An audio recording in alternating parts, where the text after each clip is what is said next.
நம்ம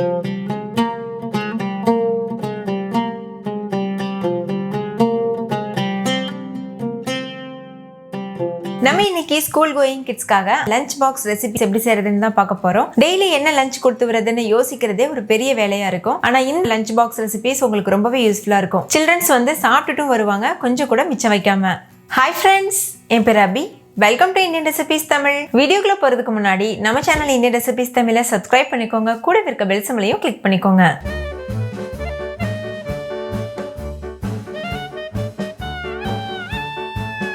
ஃபஸ்ட் இந்த ரெசிபி பண்ணுறதுக்கு ஒரு கடாய் சூடுபடுத்திக்கோங்க. அதில் 2 டீஸ்பூன் எண்ணெய் சேர்த்துக்கோங்க. கூடவே 2 டீஸ்பூன் நெய் சேர்த்துக்கோங்க. ஃப்ளேவருக்காகவும் டேஸ்ட்டுக்காகவும் தான் நெய் சேர்க்குறோம். நான் யூஸ் பண்ணியிருக்கிறது வீட்டிலையே ப்ரிப்பேர் பண்ண நெய்.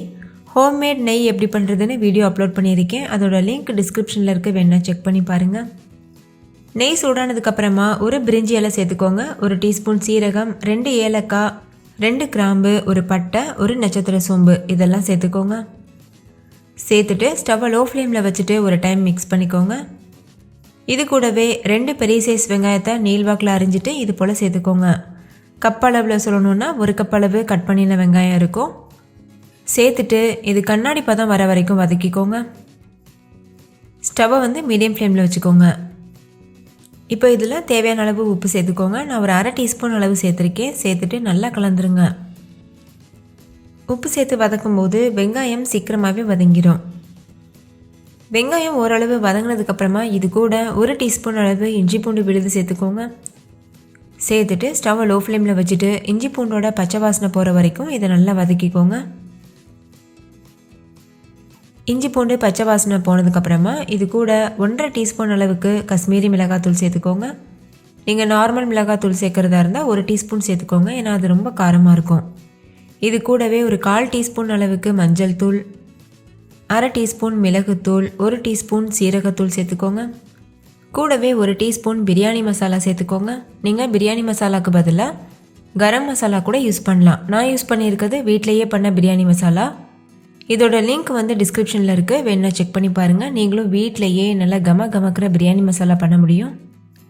அடுத்து இதில் 1 டீஸ்பூன் மல்லித்தூள் சேர்த்துக்கோங்க. இது கூடவே வேக வச்ச கொண்டக்கடலை சேர்த்துக்கோங்க.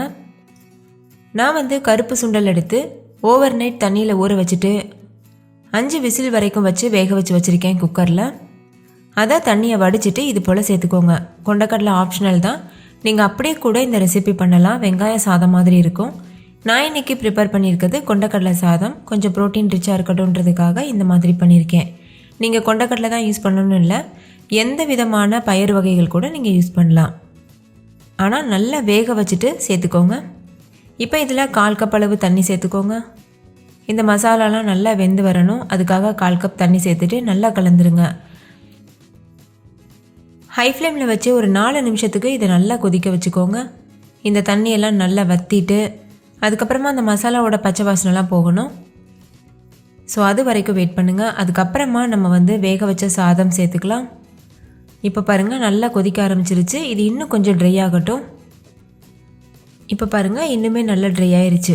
கொஞ்சம் வந்து தண்ணி இருக்கணும், அதாவது கொஞ்சம் கிரேவி கன்சிஸ்டன்சி இருக்கணும். இந்த ஸ்டேஜில் வேக வச்சுருக்க சாதம் சேர்த்துக்கோங்க.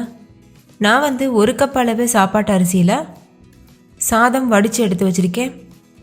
அந்த சாதத்தை தான் சேர்த்துக்க போகிறேன். சாதம் நல்லா உதிரியாக இருக்கிறதுக்காக கொஞ்சமாக, அதாவது ஒரு 1 டீஸ்பூன் அளவுக்கு எண்ணெய் சேர்த்துட்டு வேக வச்சிங்கன்னா சாதம் நல்லா உதிரியாக இருக்கும். நான் வந்து எப்போதும் வடித்த சாதம் யூஸ் பண்ணுவேன். நீங்கள் குக்கரில் வைப்பீங்கன்னா அந்த ரைஸ் கூட நீங்கள் யூஸ் பண்ணிக்கலாம்.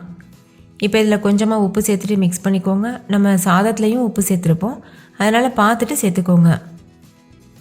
இந்த மாதிரி சாதத்தை சேர்த்ததுக்கப்புறமா ஸ்டவ்வை லோ ஃப்ளேமில் வச்சுட்டு நல்லா மிக்ஸ் பண்ணிக்கோங்க. ரொம்ப ஃபாஸ்ட்டாக மிக்ஸ் பண்ணக்கூடாது. அடியிலேருந்து சாதத்தை எடுத்து விட்டு இந்த மாதிரி கலந்துக்கோங்க. அப்போ தான் சாதம் வந்து உடையாமல் இருக்கும். அதே போல் நல்லா உதிரியாகவும் இருக்கும். இந்த சுண்டல் சாதம் ரொம்ப டேஸ்டியாக இருக்கும். கிட்டத்தட்ட ஒரு பிரியாணி டேஸ்ட்டில் இருக்கும். நம்ம வெஜிடபிள் பிரியாணிலாம் சாப்பிடுவோம்ல, அந்த மாதிரி ஒரு சுவையில் நல்ல மணமாக ரொம்பவே சூப்பராக இருக்கும். அதே மாதிரி இதில் நம்ம நிறைய சுண்டல் சேர்த்துருக்கிறதுனால சத்தான ரெசிபியாகவும் இருக்கும். கடைசியாக இதில் கட் பண்ணின கொத்தமல்லி இலைகள் தூவிட்டு லேசாக மிக்ஸ் பண்ணிக்கோங்க.